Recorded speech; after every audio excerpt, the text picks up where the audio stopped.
कैसे हैं आप लोग। उम्मीद करते हैं अच्छे होंगे। आज फिर से स्वागत है आप सभी को मेरे चैनल मिशन यूपीएससी 2025 में। आज फिर हम लेकर आए हैं आईएएस यूपीएससी भारतीय राज्य व्यवस्था इंडियन पॉलिटी के कुछ महत्वपूर्ण प्रश्न और कुछ महत्वपूर्ण लाइनें। ये आपको कल मैंने बता दिया था पहले वाले वीडियो में कि मैं शॉर्ट वीडियो बना के और शॉर्ट टेक्निक जो जितना भी शॉर्ट लाइन्स है वो मैं लेके आता हूँ वीडियो में। आज फिर मैं लेके आया हूँ। तो आज मैं स्टार्ट करूँगा पिट्स इंडिया एक्ट 1784 के प्रमुख प्रावधान क्या क्या है। पिट्स इंडिया, कल हम लोग जो बातें किए थे वो रेगुलेटिंग एक्ट 1973 के बारे में कल पढ़े थे। आज हम लोग पढ़ेंगे उससे आगे पिट्स इंडिया एक्ट 1784 के प्रावधान के प्रमुख प्रावधान के बारे में। हम लोग बातें करेंगे सिर्फ शॉर्ट लाइन का, क्योंकि हम कल बता चुके थे आप लोगों को कि हम लोगों को जो है लेंदी जो है लाइन याद करने में काफ़ी दिक्कत होती है और लंबे समय के लिए याद रखना भी काफ़ी कठिन हो जाता है। इसलिए हम लोगों को शॉर्ट में नोट्स बनाना है और हमको शॉर्ट में ही याद करना है, जिससे छोटा छोटा पॉइंट जो है हमारे माइंड में रहता है तो काफ़ी हेल्पफुल होगा आपके लिए, जो लंबे समय के लिए आप इसे याद रख सकते हैं। अब आते हैं लाइन पे। जो पहला पॉइंट्स है पिट्स इंडिया एक्ट 1784 के प्रमुख प्रावधान तो है कंपनी के मामलों में सरकारी नियंत्रण में वृद्धि। कंपनी जो है अपने फायदे के लिए कई जो है एक्ट लेकर आए थे, जिसमें से पिट्स इंडिया एक्ट भी एक है।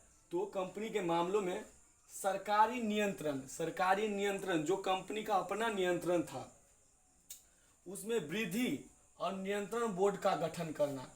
उसमें एक तो कंपनी को वृद्धि करना था और उसमें क्या था, कंपनी को उस पर कंट्रोल भी करना था। तो वही है ये पहला जो था पिट्स इंडिया एक्ट में जो है कंपनी के मामलों में सरकारी नियंत्रण में वृद्धि और नियंत्रण बोर्ड का गठन करना था। और दूसरा था कंपनी के व्यापार में अहस्तक्षेप की नीति, क्योंकि कंपनी हमेशा चाहती थी कि उसकी जो है व्यापार में कोई हस्तक्षेप न हो, इसीलिए वह समय समय पर जो है अपना एक नया प्रावधान लेके आता था, नया एक्ट लेके आता था। तो ये इस एक्ट में जो था कंपनी चाहता था कि उसके व्यापार में कोई हस्तक्षेप न हो, तो अहस्तक्षेप की नीति लेके आया था। तीसरा है कंपनी के व्यापारिक एवं राजनीतिक कार्यों को एक दूसरे से अलग किया गया। यानी कि देखते हैं कि कंपनी में क्या होता है, व्यापारिक एवं राजनीतिक कार्य जुड़े रहते हैं, कितना पॉलिटिशियन जुड़ा रहता है, कितना व्यापार वाले आदमी जुड़ा रहता है। तो कंपनी इस एक्ट के माध्यम से जो व्यापारिक एवं राजनीतिक कार्य जो था उसको क्या कर रहा था, एक दूसरे से अलग किया गया इस एक्ट के अधीन। अब बात करते हैं ठीक इस एक्ट के बाद 1986 का अधिनियम लाया गया।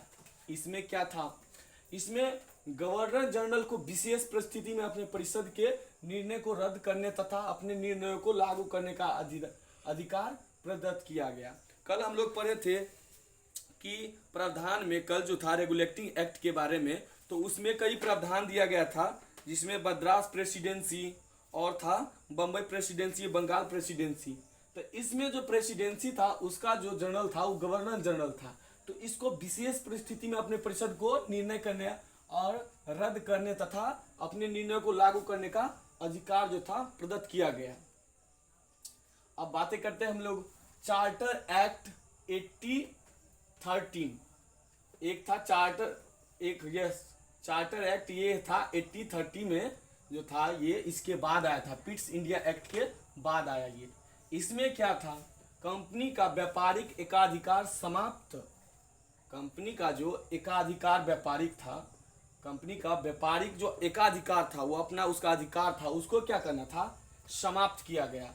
और चाय और चीन के साथ व्यापार को छोड़कर क्या किया, इसमें जब व्यापारिक एकाधिकार समाप्त किया गया तो चाय और चीन के साथ व्यापार को छोड़ दिया गया, क्योंकि यहाँ से हमारे इंडिया से जो उस टाइम में कंपनी जो था चाय का सप्लाई चाइना को करता था।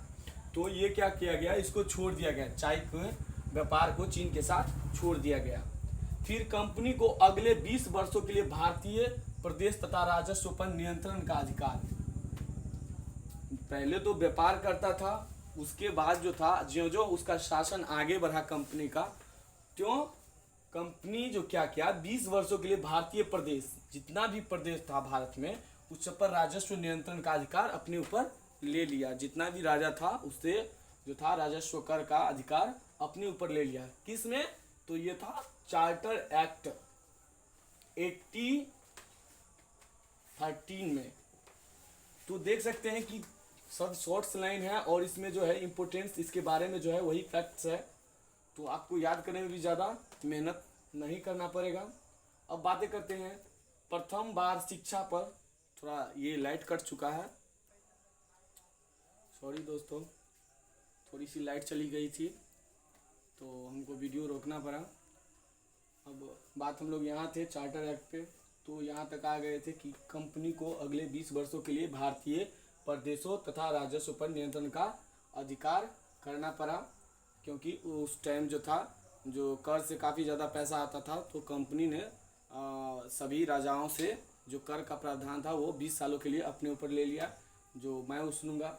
उसके बाद आ गया कि प्रथम बार शिक्षा पर खर्च प्रति वर्ष 1 लाख रुपए करने का प्रावधान, क्योंकि जो था यहाँ इंडिया में जो था उस टाइम जो शिक्षा पे उतना जो था ध्यान नहीं दिया जाता था, तो क्या होता था उन लोगों को, कंपनी वालों को काफ़ी प्रॉब्लम होती थी यहाँ से मजदूर को अपने पास रखने में, काफ़ी प्रॉब्लम होती थी, क्योंकि हम किसी जगह अगर काम करते हैं, अगर हमको वहाँ मेरा भाषा कोई नहीं समझ रहा है, मेरा बोलचाल, मेरे बिजनेस का कोई जो भाषा है उसके माध्यम कोई नहीं समझ रहा, तो वहाँ क्या होता है काफ़ी दिक्कत का सामना करना पड़ता है।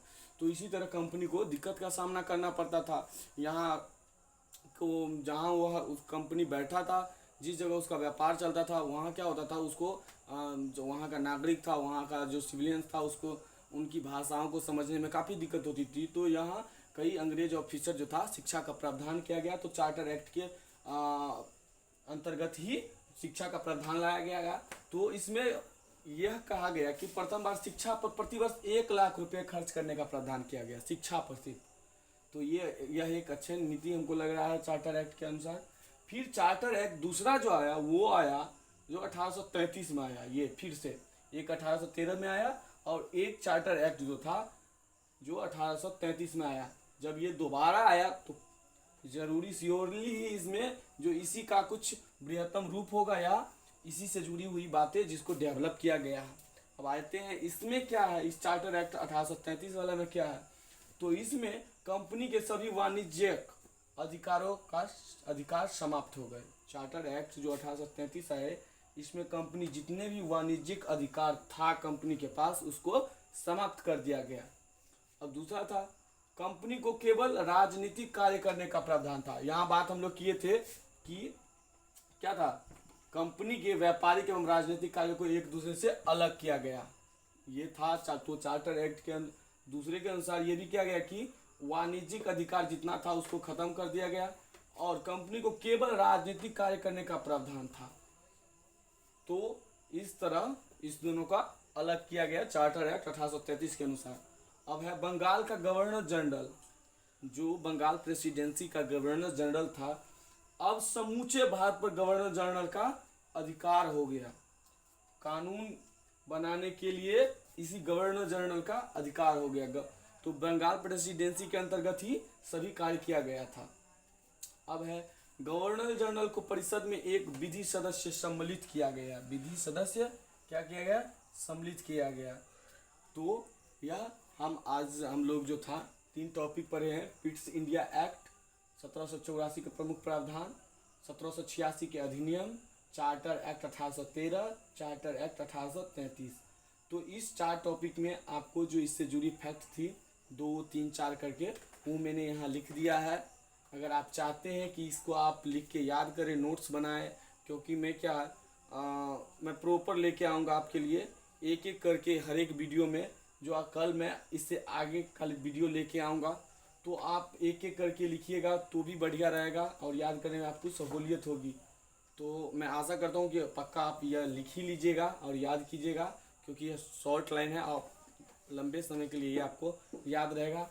और ये जो है ये आपको बता दें कि IAS, UPSC और BPSC दोनों के प्रीलिम्स और मेंस दोनों में इससे जुड़ी क्वेश्चन आता है, क्योंकि जब हम बातें करते हैं UPSC और BPSC का, तो उसमें जो है economics, Indian polity, history, geography, ये सब जो है मेन बुक्स आ जाता है। तो आप इसको जो है काफ़ी महत्व दीजिए और इसको गौर से समझिए, क्योंकि पॉलिटी समझना सबकी बस की बात नहीं है। अगर आप मेहनत करेंगे, पढ़ेंगे, तो श्योरली आपको समझ में आएगा और आपको याद हो जाएगा और आपको इंटरेस्ट जगेगा पॉलिटी के अनुसार, राजनीति के की ओर आपको ना इंटरेस्ट जगने लगेगा, क्योंकि आप उसका राजनीति का आप हिस्ट्री जान रहे हैं। ये सब क्या है? हिस्ट्री है।